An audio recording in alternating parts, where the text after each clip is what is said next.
What's up, guys? Welcome to episode 6 of the Brotherhood podcast of Continuing the Conversation. I just want to just open up by saying we're just thankful for the support that we've got from you guys. We ask you subscribe to it as we put out new videos, new interviews, and just share it, honestly, and just growing it, not for the sake for any of our sake, but just for the sake of pointing back to Christ in all things that we do. The second thing is August 19th is coming up real fast. There's a Brotherhood breakfast coming up then, and we have someone talking who hasn't spoken before. Well, they've spoken, but not in this format. But we had about 85 men there last time, and so I'd love to get more there just to make them a little shaky, make them a little nervous. But the other thing is the breakfast is free, so all we're asking is just to register, just for the sake of knowing how much food we'll need. So go on, just register now. Take a second. But the topic is going to be one that's going to be, as I said before, it's going to be obviously relevant. It's real. It's heavy. It's I think it's just going to become more prevalent as technology advances, and the availability and the access to it advances. And then also, I kind of feel like it gets sort of a pass even from Christian men, and that it's not that bad, or it could be worse, or I'm not hurting anybody. And so I think it's going to be good, and I look forward to hearing what he has to say. So again, just register for that August 19th, and hopefully we'll see you guys there. And the other thing is there's obviously an email we had, brotherhood@covenant.cc. So if there's anything you hear that sticks out to you, if there's any questions or prayer requests, or something we have on that is sort of you'd like to know more, just to reach out and just kind of help stay connected. That's on there too. That's just brotherhood@covenant.cc.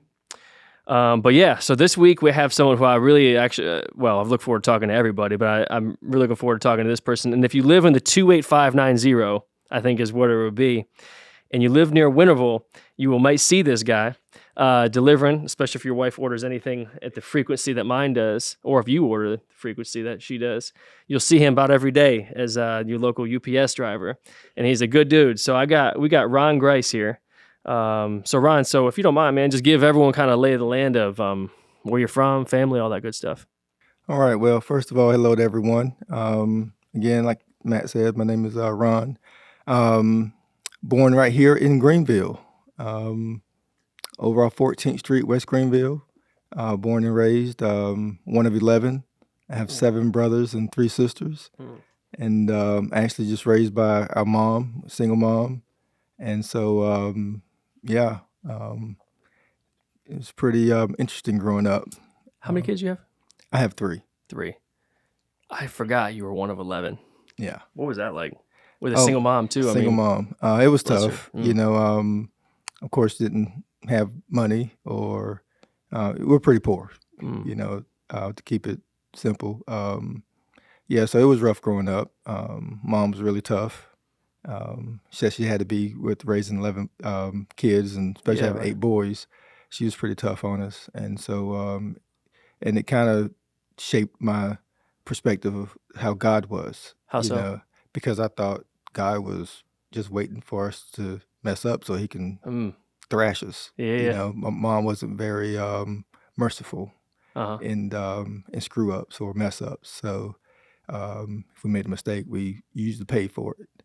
And so I kind of thought God was the same way, and for a long time. So I was always afraid to mess up, or trying to fix things on my own, those kind of things. So it kind of shaped me a little bit. Almost trying to be like a perfectionist a little bit? Yeah, I didn't want to mess up. Do you feel like, do you feel like that's kind of carried over a little bit how you live your life, or even as a father yourself? Well, it did for a while. I didn't want my kids to fear me. I wanted to have a good, loving relationship with my kids. Yeah. And so I wasn't as hard as my mom was, but I was still kind of hard, especially on my boys. Yeah. Because I want to raise young men. Right. And so it was a little different with that, but I was still kind of hard on them. So where'd you go to high school at? Rose High. Rose High. Did you play sports? The old Rose High over what do you mean? Where Rose High is right now was my middle school. Okay. It was called Greenville Middle. So Epps off of Elm Street was Rose High. I didn't know that. I haven't been here that long. So I'm an old guy. I didn't mean it that way, dude. I didn't mean it that way. That wasn't a shot over the bow. I promise you, man. Yeah, I'm an old guy. No, you're not, man. So I graduated in '87 from Rose High. Okay. So then in high school, what was like, at least high school wise, at home or? High school. Well, when I was early, like middle school, they thought I had scoliosis, so my mom wouldn't allow me to play sports, and so when I got to high school, I wanted to be around it, so I just became like the athletic trainer, just so I could just be around it. And I remember in 10th grade, I'm just throwing the ball on the sideline with some guys, and the coach comes up to me and say, "Hey, Grace, don't you want a quarterback for us?" And I'm like, "Are you serious?" Then I'm like, "No, man, my mom's not gonna let me play." And I was too afraid to just do something behind her back, and she found out because I know wrath was coming. Yeah, right. So I just kind of just didn't do it. It's kind of one of those things I kind of regret. What it would have been like for me to be a quarterback of my high school. So you didn't play at all? I didn't play at all. No, I just. Did your brothers play or anything? Oh, all of my brothers play. That's the crazy part. All of my brothers play high school sports except for me. And so, and a lot of them were athlete of the year, so you get this big trophy that gets passed around from year to year. And it was in my household twice. My brothers were studs. Really, they were studs. Do you feel like you were sort of like just like that. Outlier a little bit? Like, you know what I mean? Dang, that's crazy. That's, yeah. So, but anyway, so it was tough growing up. You're not having a lot, and so I appreciate things a lot now. How about having so your dad wasn't involved in it at all? No. I think I saw him for the first time when I was in 9th grade. Really? Yeah. What was that like? Well, I walked into the house and there's this man sitting there talking to my mom, and I'm very respectful, so I walk in, I just say hello, and of course I'm taught you don't get in grown people conversations. So I just, said hello and kept walking. And then my mom stopped me and said, "This is your dad." I'm just like, "He's not my dad."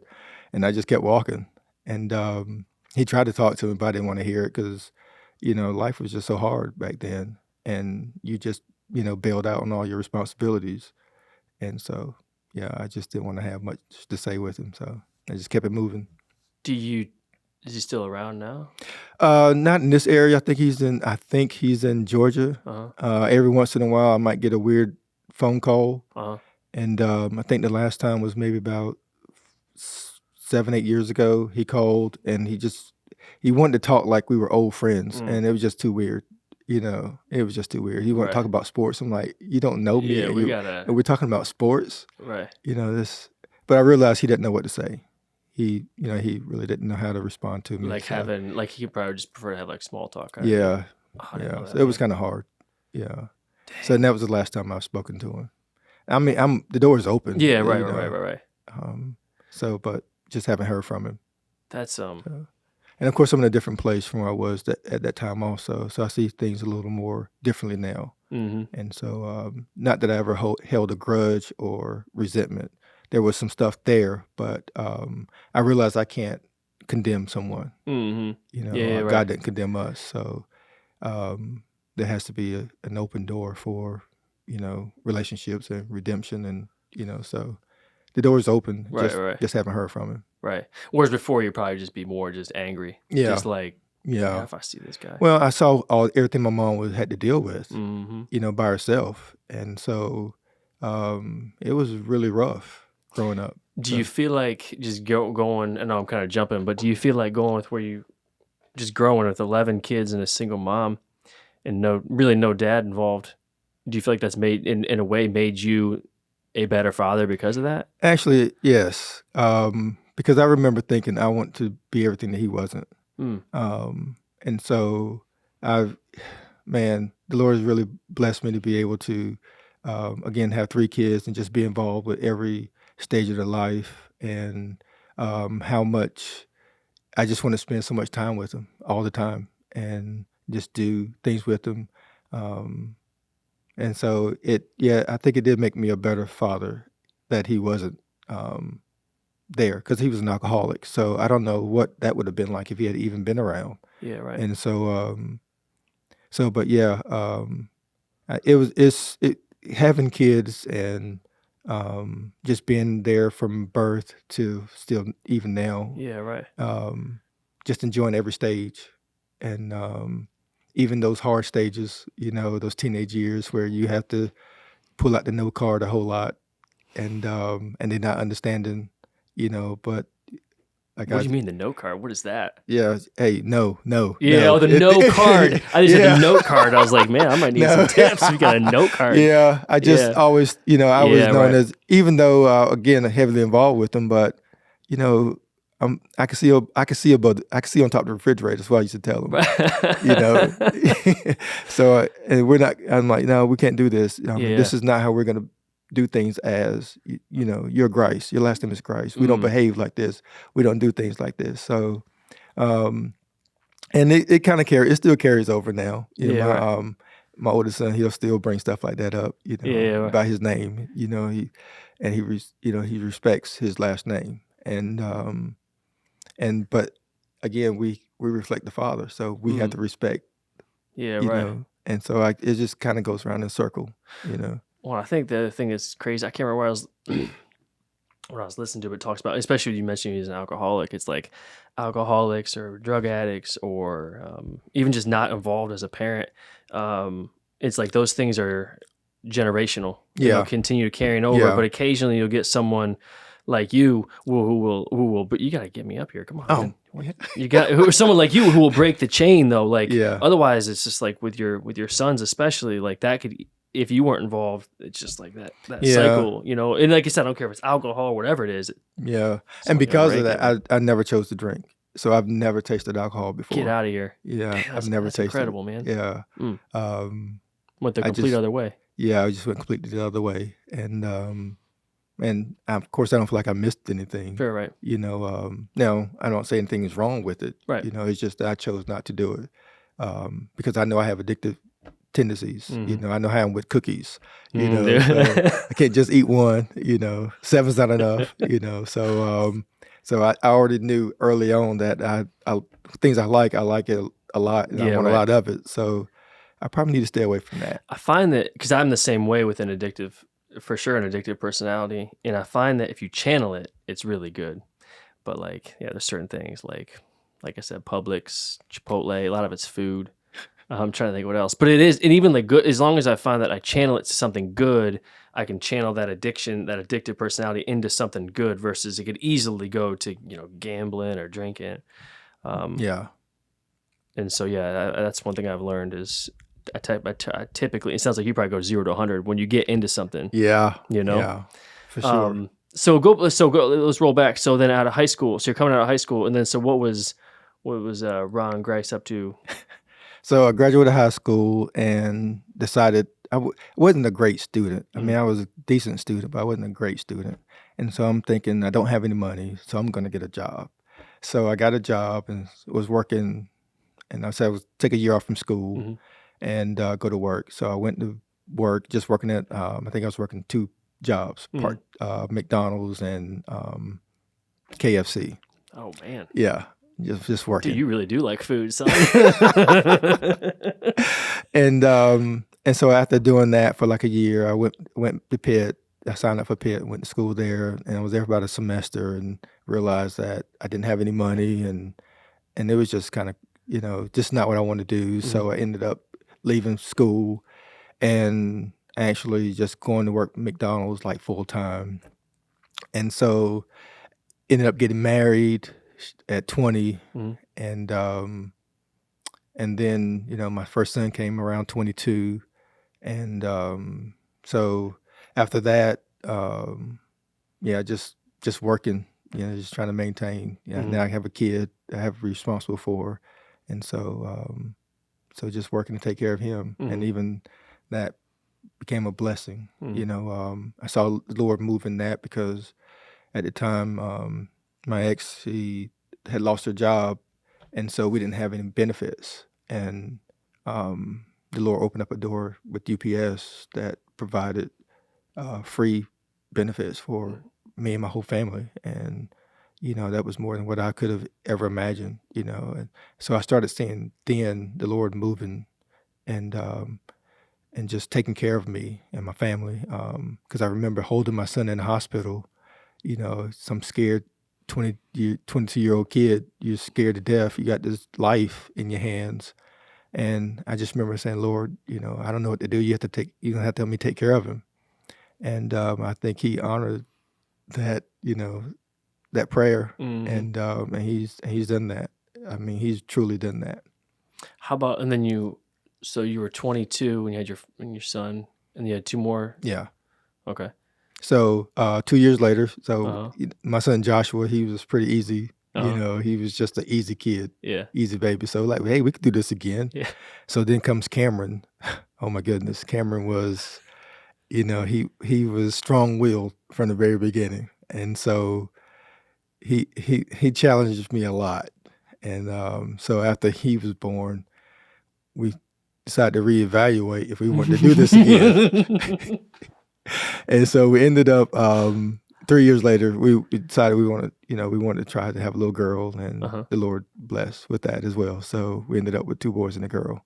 Okay. And so after that, we stopped. So 3. So then you mentioned you released with the Lord blessing with UPS and just kind of opportunities come up. Did you have, or let me think, how was your relationship, or was the relationship with Christ at this point when you're whatever mid-20s, 3 kids? Yeah, I prayed a lot. I can't say the relationship was any depth there. I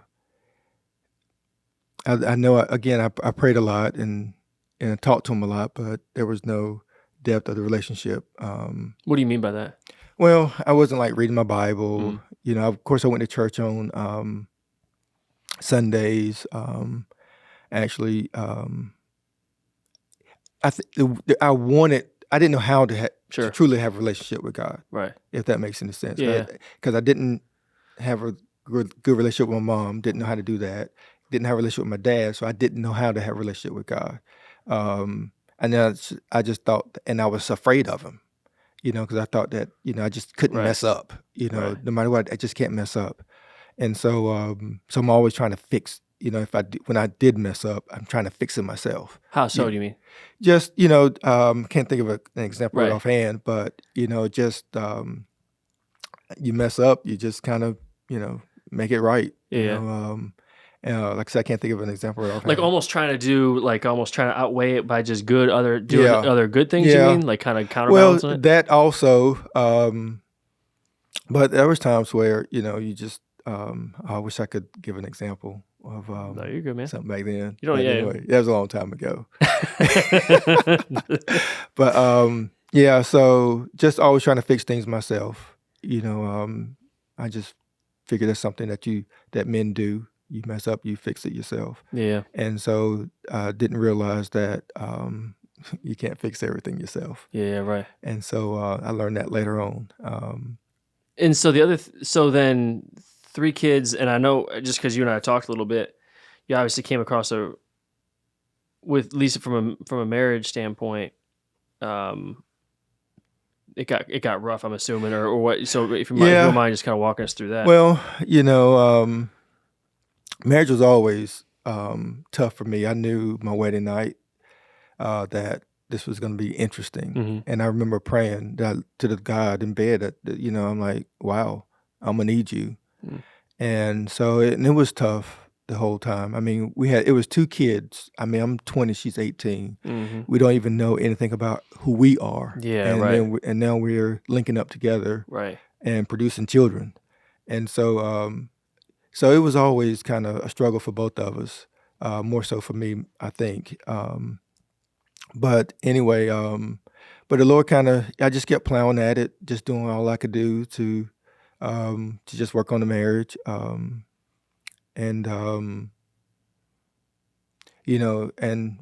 stayed, we worked at it for 25 years. Yeah. Oh, wow. Yeah. So it was tough. Uh-huh. That's when things got really real.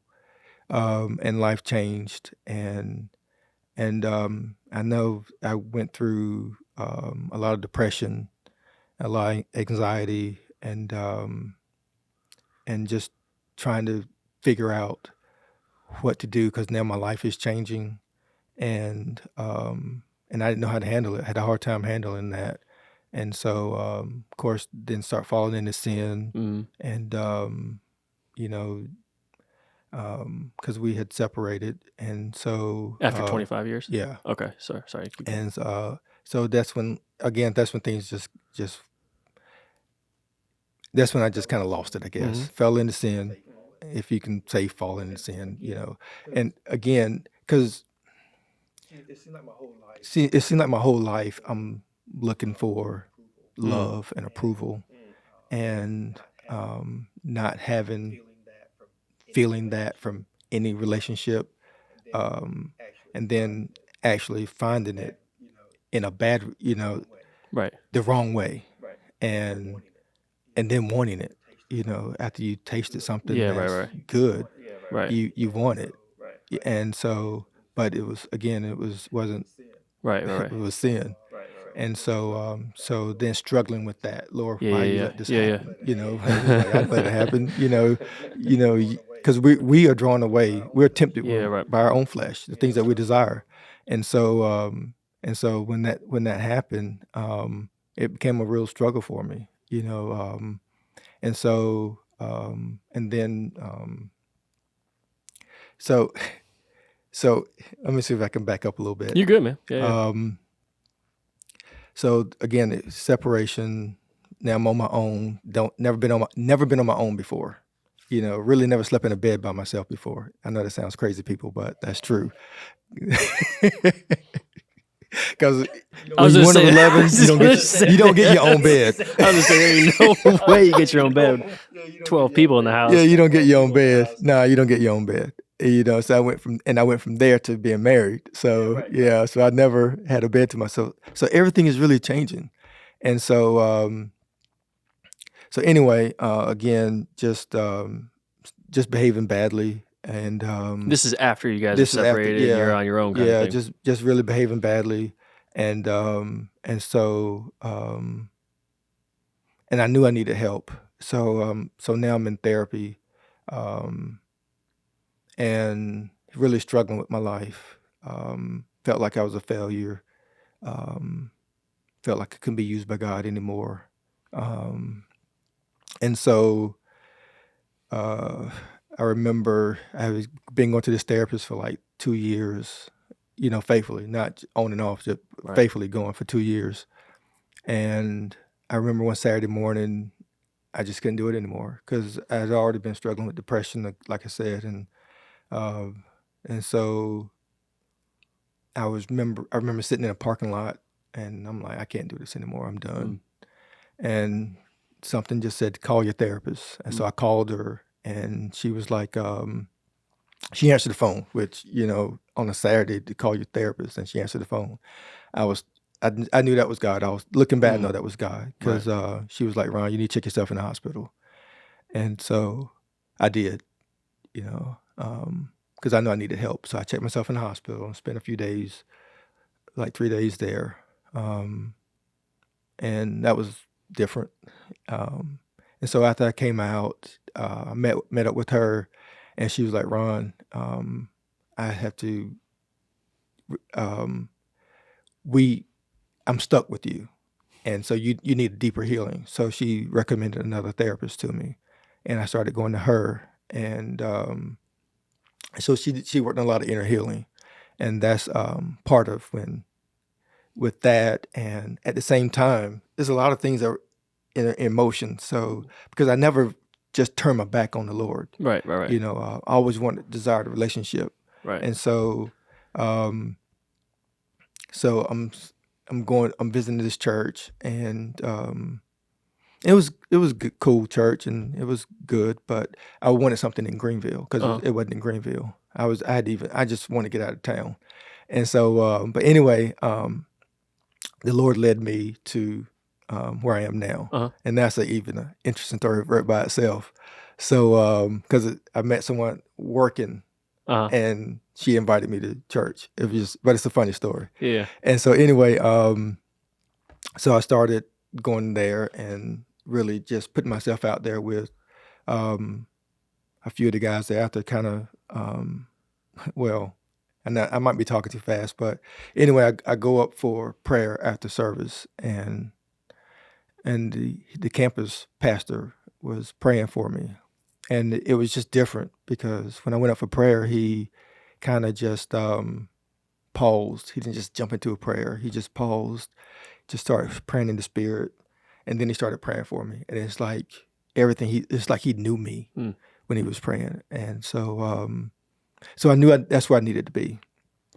And so so even with that, because now I started sharing with him my life, everything I was doing, everything I've done. And he just called me to the carpet, pretty much.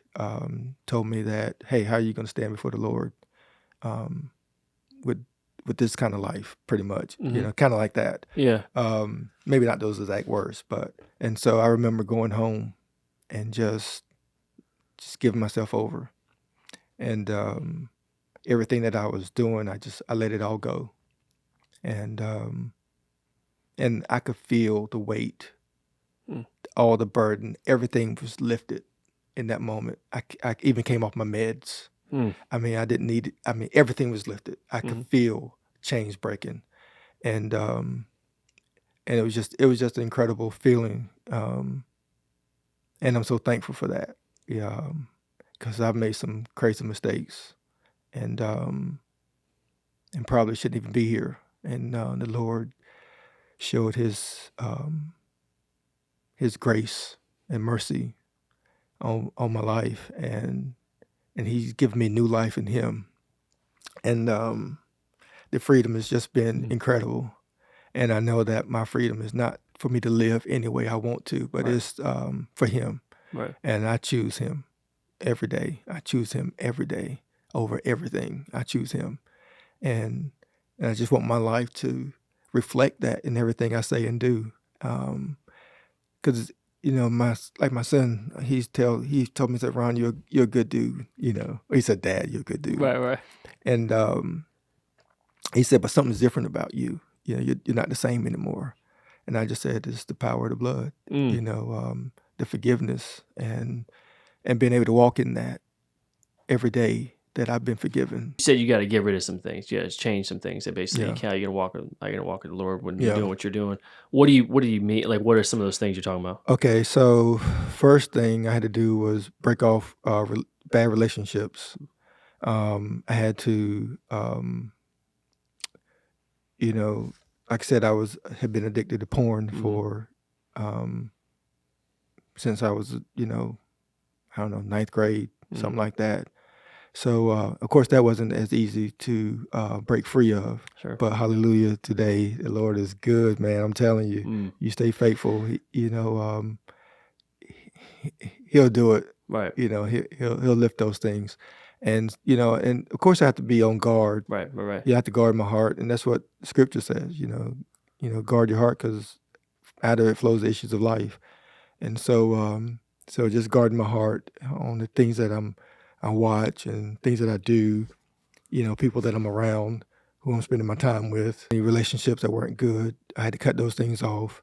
And then just not new habits. I don't want to call them habits, but just a new way of living, if that makes any sense. Well, because, there could be some habitual ways of doing things, but it's just a way of living. So now me getting up in the morning and getting my word is my way of life. Right. Having devotion with my wife in the morning, it's a way of life. Us praying together, it's a way of life. Me texting my kids every morning, I don't know if it's aggravating for them, but usually something I'm reading, they get a text from me every morning. Something for them to think about, and it's a way of life. Right. Sharing the gospel through acts of service, through just in every form. Again, you have to kind of be mindful of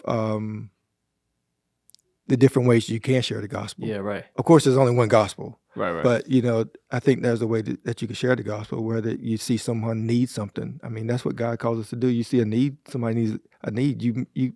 If you can meet the need, meet the need. Right. And so those are a way that you could point people to Christ, because it's because of God in you that causes you to want to do these things. And so anyway, that's kind of where different how my life has, changed, and things that I had to cut off and not do. And even like with those idols, those of pride, now when I'm challenged in that, I have to I take that to the Lord. And because I remember this guy offended me during a party, and he's a younger guy. He truly offended me, and I remember that I wanted to jump across the table and grab him by the throat. Mm-hmm. And so, but instead, I just told him the next day at work, I said, "Don't ever say another word to me. If it's not work related, don't talk to me." And this has been a long time ago. Right. And so, and I walked away. The Lord convicted me. And how are you going to condemn someone? I didn't condemn you. Right. And so I had to go back and apologize. Like, boy, this is awkward. I don't know where to start. I just went back and I apologized to him. Yeah. And now we're like great friends. He's coming to the church, and he's actually leading ministries at church, and just think if I had condemned him or didn't go back, no telling what his life would be like. Right. And he's bringing other people into the church, and it's just crazy, right. What the Lord, and we look at each other, and sometimes we laugh about that now. Yeah, right. Where things were and where things are now, right. And what the Lord has done in both of our lives. And so it's just been incredible. One thing I think about too is, I can't remember where I heard this, but talking about just having to change, you fully give your life to Christ, and we want to be resurrected. We want resurrection, but in order for the resurrection, something has to die. Something has to die. Like, you can't get resurrection if everything's staying the same and That's still right. living. And so I think that's one thing that's always been powerful to me is, so pornography has to die. Friends, your friends don't have to literally die, right? But your relationships with them have to die in the sense that they change. But then I think with that too is like different people come into your life, right? But I just. And not in a loving way of these things have to die. Not like hey, if I catch you watching that again, it's gonna be you're starting back to square one, or just in a punishment, kind of like your childhood in a sense too, of like just having a punishment with it, or don't you dare do that, but instead of just sort of pouring out of you. One question I have on this is, so obviously you're different, Ron Grace, at this point. But do you struggle sometimes with like, I just wish I would have done this earlier. I wish I would have known this earlier when my kids were younger or my marriage was still there. You know what I mean? Like, you still struggle to have those thoughts? The biggest thing that I would say I struggle with is I wish I'd known more so I could have taught my kids better. I could have spent more time. I took them to church, Sure. On Sunday. It was kind of hard to do it on Wednesday. But I wish I spent time with them in the Word.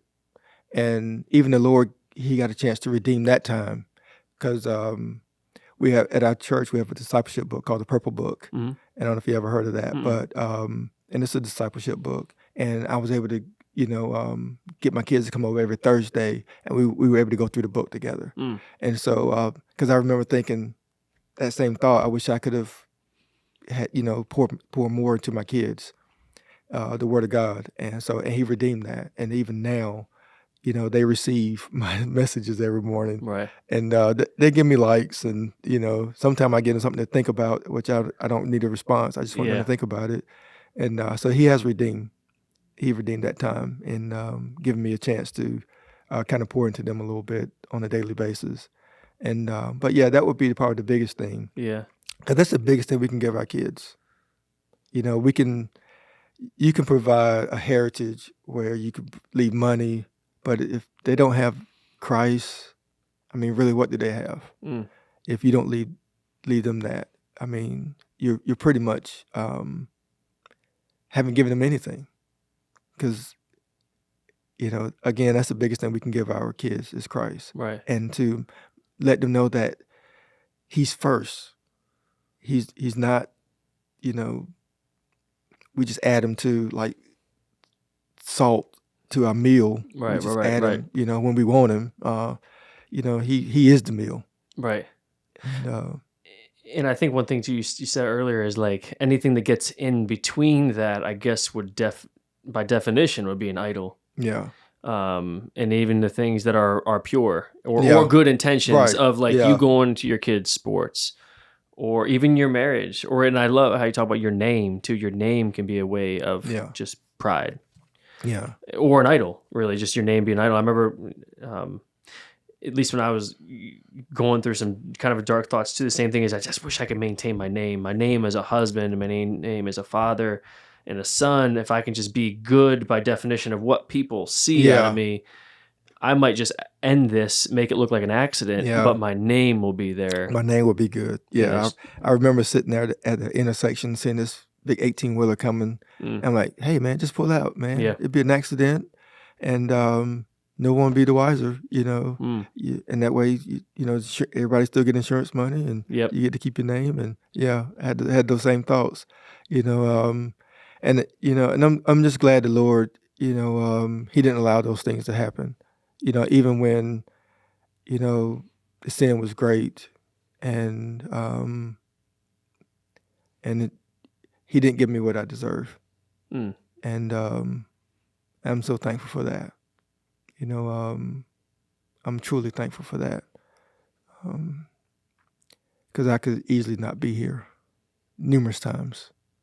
Right. And each time he saw fit to step in. And I just can't turn back on that. Right, I can't, right. He freed me, so I owe him my life. He died for me, so I owe him my life. He bled for me, so I owe him my life. He took whippings for me. I owe him my life. I owe him my life. And so, and the thing is, just what does that look like on a daily basis? How do I honor him daily?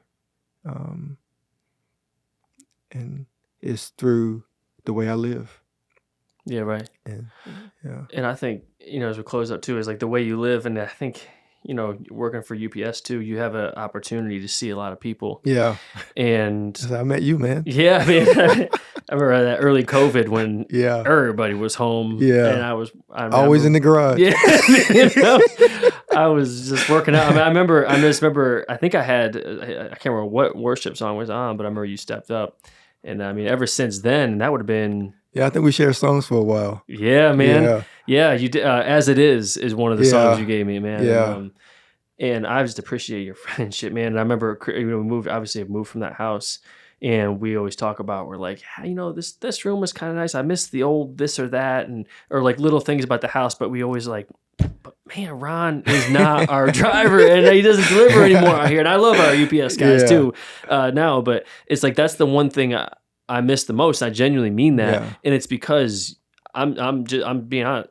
You reflect Christ in what you do, and even though I had a relationship with Christ, a new relationship with Christ at that point, like. I look forward to seeing a brother like you where it's like it just iron sharpens iron. That was a great time. I just miss seeing you just in the day to day. And so I think the great point you make is like the way you live and die to yourself for him is in everything you do, in the way you deliver, the way you serve your wife, the way you go to church, the way you're in the Word. It's like everything you do, has to reflect. Not just on Sundays. Yeah, everything has to reflect. Because it's easy. We can't just put him on the shelf. I mean, he's everything. Yeah. He's everywhere. And he's the sovereign king. And how can we reduce him to just a small portion of our lives? And he's everything. And again, I'm so thankful and for what he's done for me. Right. And the new life is crazy. It's crazy good. Right. The new life that he's given me in him. And the freedom in Him to serve Him, and by serving everyone around me, right. And so, and that's what we need more of. And that's how, if you think about 12 people were able to do what they did, and it seems like it's more of us now, so we should be doing more. Right. We should be making more changes, and we got to kick open some doors and flip some tables, for Him. Well, and that's why I think I Love You's coming on too. Is like flipping some tables looks like just telling what your life used to be and what it is now too. Just being raw and honest. It's like that we're not normal. It's kind of weird for us, to talk about though. But like that, and to me, is what it's discipleship too, like you said. Yeah. Is there, so as we close up, man? Is there anything anything else you want to add? Just serve the Lord. Just I'm not sure who's listening or will be listening, and taste and see. Right. Taste and see. Taste and see. Well, man, I appreciate having you on. Good to be here. Very humble. And the one thing I'll say too is, even if you're part of this church, or you're not part of our covenant, it doesn't really. We're not looking to take people from a certain church. It's just being it's just a brotherhood larger than a building itself too. And but that's one of the best parts about this, is because we don't attend the same church. Right. But we're brothers in Christ. That's it. And we see each other here and there, and it's something, it sparks something, to see another brother in Christ. Right. And you can sit and you can break bread, you can do something together, just enjoy. And that's how it should be. Right. That's how it was in the early church. Yeah. Right. And so we should be reflecting that in everything we do. So it's just great. That's so good. Well, I appreciate it. I hope you guys share it, subscribe it. And August 19th, we talked about it, but obviously we talked a little bit about the topic itself today. But August 19th, free breakfast. Just register, just so we know how much food we need to bring. And I hope to see you there. Thanks for watching.